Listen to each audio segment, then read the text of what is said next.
A U.S. appeals court has upheld a decision blocking President Trump's revised travel ban on people from 6 mainly Muslim nations.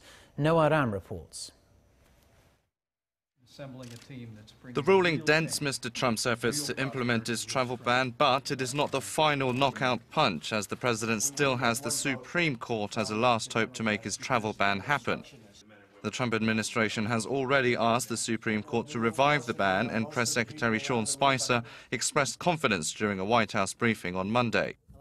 We continue to be confident that the president's executive order to protect this country is fully lawful and ultimately will be upheld by the Supreme Court.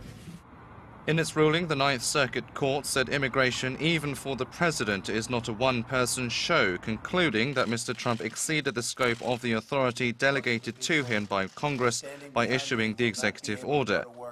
The court said the revised order, which Mr. Trump described as watered down in a tweet last week, was still in violation of provisions that prohibit nationality-based discrimination.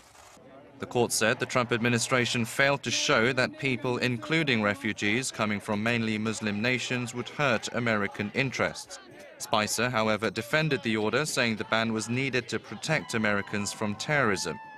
I think we can all attest that these are very dangerous times, and we need every available tool at our disposal to prevent terrorists from entering the United States and committing acts of bloodshed and violence. One item of the executive order the appeals court did allow was for the government to review the vetting process for people entering the U.S., something the earlier Hawaii ruling had blocked.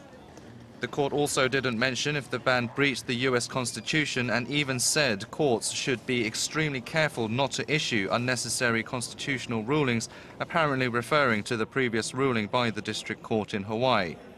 However, this still does not help Mr. Trump's agenda, and the buck has now been passed to the Supreme Court, which will take into account all of the lower court's rulings. Aram, Arirang News.